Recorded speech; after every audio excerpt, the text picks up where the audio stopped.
ओम नमो भगवते वासुदेवाय नमः।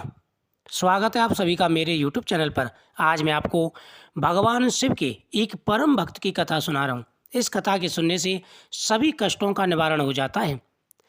प्राचीन काल में रत्नभद्र नाम से एक प्रसिद्ध धर्मात्मा यक्ष गंधमादन पर्वत पर रहता था। उनके पूर्णभद्र नाम से एक पुत्र हुआ। अंत में अनेक भोगों को भोग कर उस रत्नभद्र ने शिव ध्यान परायण हो परम शांत शिवलोक को प्राप्त किया।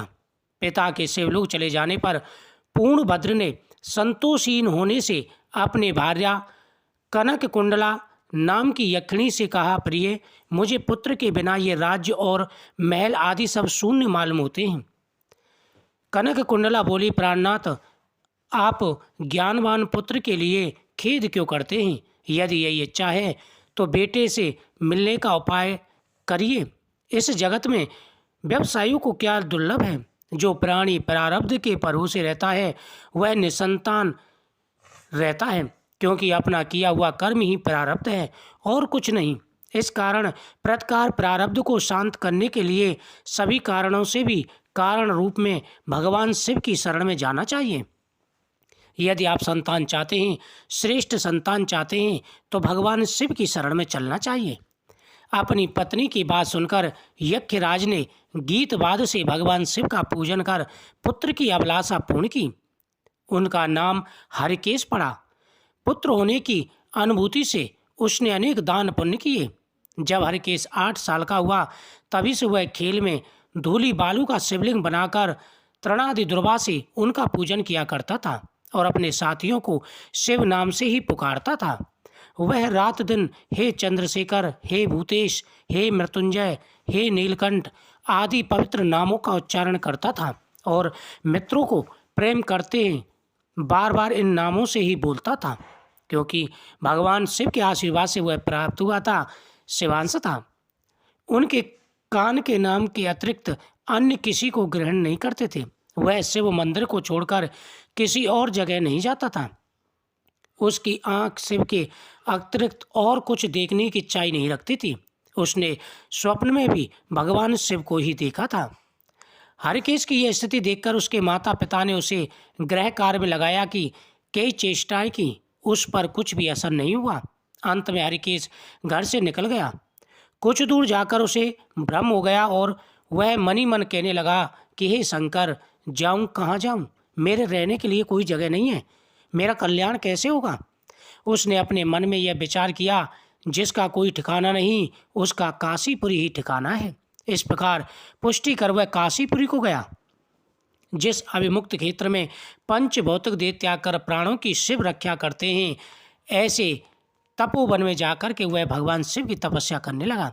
कुछ समय बाद भगवान शिव ने पार्वती को अपना ब्यार वन दिखाया। वह अनेक सुगंधित युक्त पल्लों से सुशोभित था। शिव बोले, हे देवी, जैसे तुमको बहुत प्रिय हो वैसे यह आनंद वन भी मुझे बेहद प्रिय है।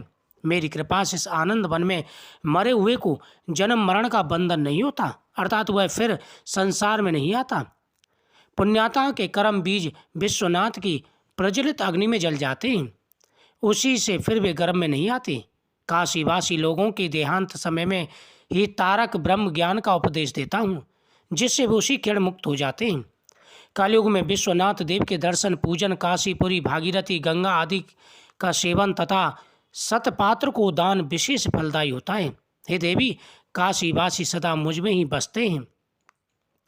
इस तरह से टहलते भगवान शिव उस स्थान पर गए जहाँ हृषिकेश समाधिस्थ था। उसे देखकर पार्वती जी ने कहा कि भगवान, यह आपका तपस्वी भक्त है। इस समाधिस्थ भक्त को वर देने का आप कृपा करें। इसका ध्यान केवल आप में ही लगा है और यह बचपन से ही आपकी भक्ति में है। पार्वती जी की बात सुनकर भगवान शिव उसके पास गए और वे समाधि में स्थित हो गए और उन्होंने हृषिकेश को हाथ से छू लिया। हाथ के स्पर्श पाकर उस यज्ञ ने अपनी आंख को खोलकर अपने मुख को प्रत्यक्ष देखा। वह भगवान शिव के चरणों में गिर गया। गदगद स्वर से यज्ञ ने कहा कि हे शंभो, हे पार्वती पति, हे शंकर, आपकी जय हो। आपके कर कमलों के स्पर्श पाकर मेरा यह शरीर अमृत में हो गया। इस प्रकार प्रिय वचन सुनकर भगवान शिव बोले, हे यज्ञ, तुम इसी क्षण मेरे वर से मेरे क्षेत्र के दंड नायक हो जाओ। आज से तुम दुष्टों को दंडदायक और पुण्यवान के सहायक बनो और दंडपाणी नाम से विख्यात सब उभट गणों का नियंत्रण करो। गणों में तुम श्रेष्ठ होगे। इस प्रकार से भगवान ने उसे अपना गढ़ बना लिया। इस प्रकार से भगवान शिव ने उन्हें अनेकों दायित्व दिए और भगवान शिव ने कहा कि हे दंडपाणी, संलग्न में सत्य धर्म नाम वाले संभ्रम और उद्भ्रम ये दोनों गढ़ सदा आपके साथ रहेंगे। तुम काशीवासी जनों के अन्नदाता, प्राणदाता, ज्ञानदाता हो और मेरे मुख से निकले तारक मंत्र के उपदेश से मोक्षदाता जा नियमित रूप से काशीवासियों का उद्धार करो। भगवान शिव की कृपा से वही ऋषिकेश यज्ञ काशी में दंडपाणी के रूप में स्थित हो गए और भक्तों के कल्याण में लग गए। भगवान शिव अपने भक्तों की हमेशा ही रक्षा करते हैं। ओम नमः शिवाय।